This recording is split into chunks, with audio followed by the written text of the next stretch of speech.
YouTube, I'm back. Thank you for being here with me.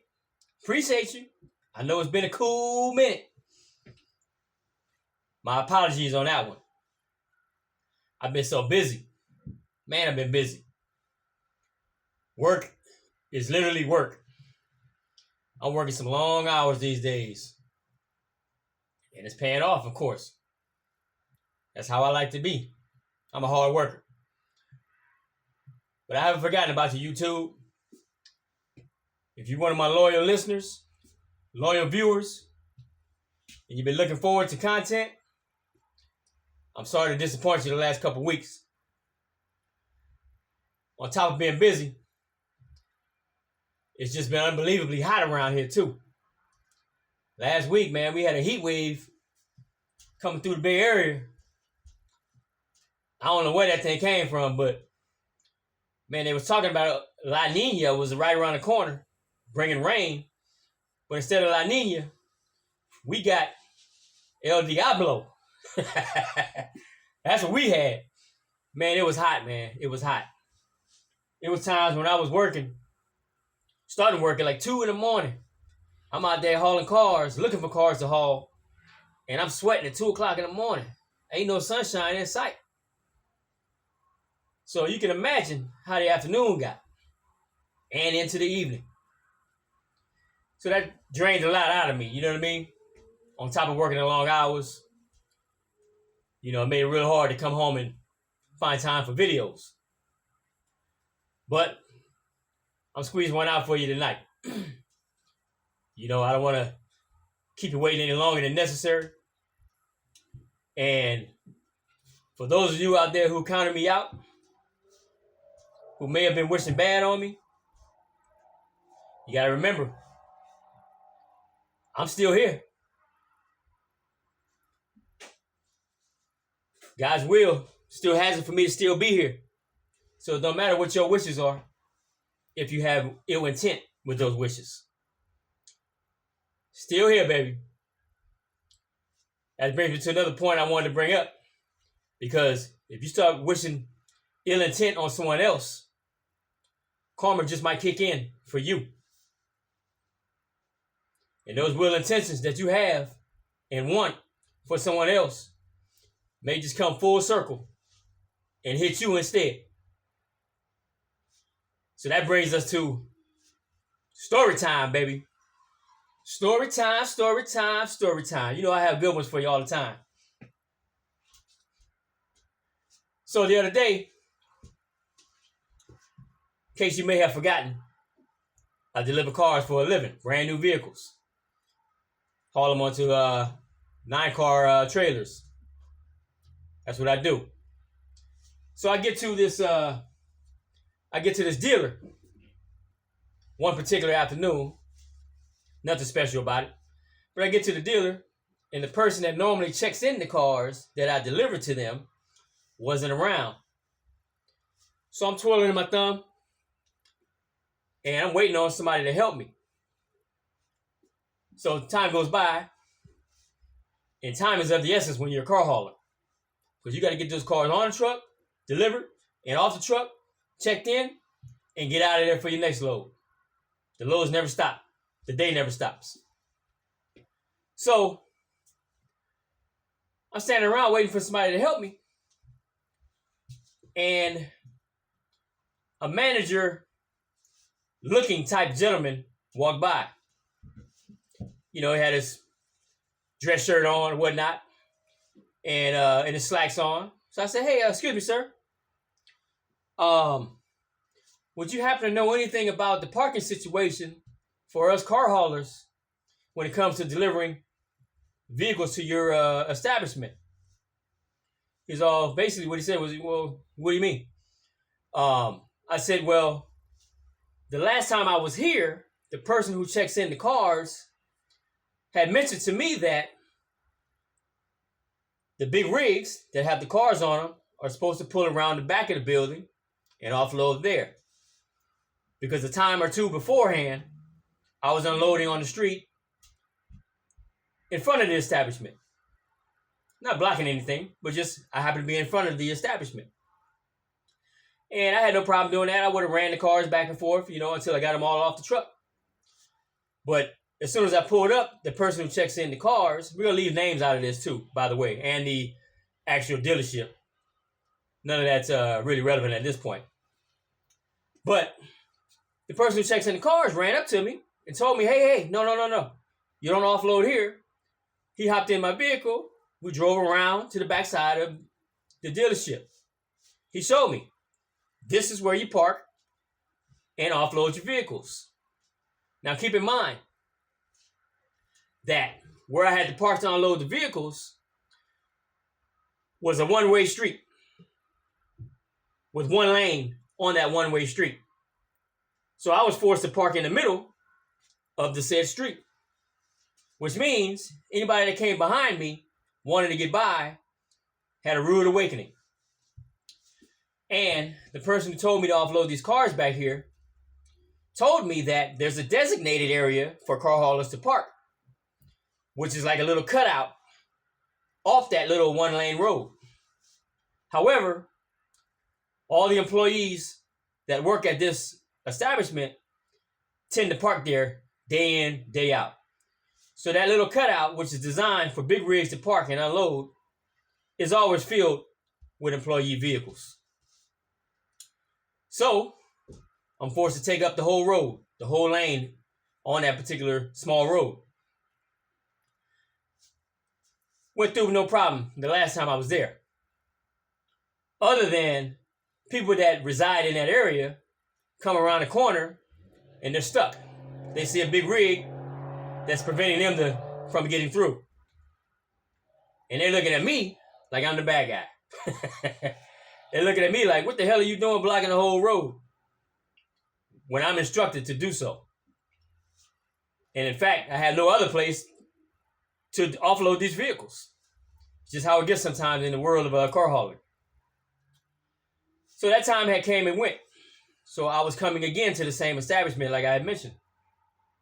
So that person who checks in the cars, like I said, wasn't there. This manager walks by. Sir, are you familiar with the parking situation for car haulers in the back of your establishment? I mentioned to him that, I was told that we're supposed to park in the back, but there's supposed to be a cutout for us to pull over to the side and free up the road and still yet get the vehicles off the truck and deliver them to your place of business. This gentleman, we'll call him a salesman, we'll call him a general manager. Not sure exactly what his title was. Keyword was. But he goes, well, who told you that? Who told you that you're supposed to park in the back and offload? I said, well, the gentleman who checks in the cars. He's the one who told me that. I figured he would know. He's instructing me on what to do. Well, what's his name? I didn't provide that gentleman's name. So he then proceeds to say, well, it's not my job to provide parking for you and your truck. You only come here every 6 months or so and make a delivery. And now I'm supposed to provide parking for you? For some reason, he was under the impression that I only came every 6 months. Not knowing that I'm a local deliverer for his establishment. Because that was the first time him and I had met. So from that moment on, I had sensed the hostility. I can tell where this conversation was going. So my rebuttal was, sir, I'm just coming to you respectfully to see if there's anything that could be done in relationship to the parking situation for us car carriers so we can offload safely and not interrupt traffic flow. Because what's happening is the cars that are approaching behind my truck are forced to redirect themselves onto your property and cut through your service drive to get back onto the road to get to their destination. He didn't like that. He didn't like the fact that I even brought it up to him that there was a parking situation for us car haulers. Again, he asked, "Who told you this?" I said, "Sir, the person who checks in cars is the one who told me this." He also said that a lot of these vehicles that are parked in the cutout for the truckers are employees. He then replies, "Well, what right does he have to tell you that you can park there?" I said, "Sir, it's obviously a cutout in the road for us truckers to unload safely." He just stares at me intently. No smile, but I can sense the attitude on him. He reminded me of a Joe Pesci from Casino. You know who I'm talking about, but without the Italian accent. And then he goes, "Well, the person who told you that, person who checks in these cars, I'll make sure that they no longer work here. I'll make sure that they are fired." I said, "Sir, that's very unnecessary and highly uncalled for." I said, "I'm coming to you respectfully and simply asking you, is there a solution that we can work out amongst you and I, or amongst the dealership and us car haulers, so that we can resolve this issue like gentlemen, basically?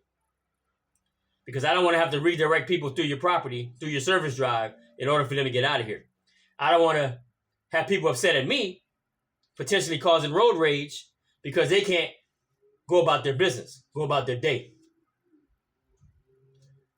Again, attitude came out of him. He was not trying to be helpful, nor was he going to ever offer any type of help or solution to me. And I kept my composure. I simply walked away. Didn't get into a heated debate, heated argument. None of that. I knew how to play my cards. So all I did was simply walk away from him. Got my vehicles checked in by someone else that finally showed up. And I mentioned it to my supervisor, the entire situation, because I didn't know if this guy was going to make a phone call to my company and twist the whole scenario out of the situation that it really was and create something out of nothing, basically. So I forewarned my boss, my manager, and I told him basically how the conversation went. It was fully respectable, from me towards him, but I didn't get that reciprocated back towards me. So I was ahead of the ball game. I had to jump on things. Now, what had me worried in the back of my mind was I knew the guy who checked in these cars. Where he was this particular day, I don't know. Maybe he was on lunch. Maybe he was helping customers. I don't know. But he wasn't there. And I felt responsible. I felt bad that perhaps I got his job put in jeopardy. Unintentionally. Keyword, unintentionally. Although I did not mention his name per se. And I made other deliveries to that same dealership, I believe twice after the fact. And I never saw the gentleman that checks in these cars anymore. And I really began to get worried, thinking that the general manager held up his end of the bargain and got this person fired for no reason, for simply telling me how to get cars off the truck and onto the property safely, where to do so. So the third delivery I made to that particular establishment, I saw the person who checks in the cars. He was still there. He was doing something totally different. After I made my delivery, I told him, I said, "Hey, I want to apologize, but I want to let you know of a situation that happened 2-3 weeks beforehand." It's probably 2-3 months, actually, in all reality. But I had to explain to him exactly what went down. And if you did get confronted by that particular person, it was because of this reason. Keep in mind what I told you at the beginning of the story. Karma will find its way to come right back at you if you have ill intentions towards someone else.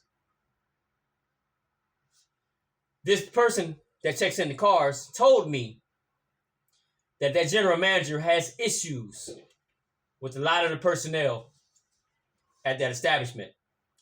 He's cool with him. They're cool one-on-one. But that general manager has a lot of respectability issues with the other people, the way he talks to them, etc. I'll leave it at that. Come to find out, that same day I was relating my story to the person who checks in the cars, he also mentioned that general manager was terminated. He didn't say specifically for what, but it was probably a combination of things. He was guessing. So, watch what you wish upon people. Watch what you say behind people's backs. Be careful of the intentions you have for other people. And just wish the best for people. Want the best for people. Support people in any type of way that you can. Because if you put out negativity, it's going to come full circle at you. So I hope that story relates to someone. Because general managers don't typically get fired from car dealerships. Once they reach that certain plateau, they're usually there a lifetime. So something happened to him. Something was bound to happen to him. Something that he planted, a seed that he planted somewhere along the line, came back and got him fired. When he was trying to fire the individual that was not only trying to help me, but had nothing to do with the situation that I was presenting in the first place. So I hope that story gets you thinking about how you talk to people, how you react to people, whether you want to be helpful to people or not, and what you say to people, and the wishes you have upon other people, whether you know them or not. Karma is a real thing. You can call it whatever you want to call it. It's called different things in different religions, different things in throughout different races. But you know what it is when I say karma. Don't let it come back and bite you in the ass like it did that general manager. Stay tuned, everyone out there. Remember, we talk peanuts. We don't talk politics. Whatever you was doing at 24, we don't do no more. This is 25. We almost done with this one. Hope you did what you need to do this year. You got a little bit of time left. Keep rocking with me on this channel right here. On IG and YouTube. I'm going to bring you the real as I can bring it. That's all I got for you, YouTube. Have a good night. Peace out.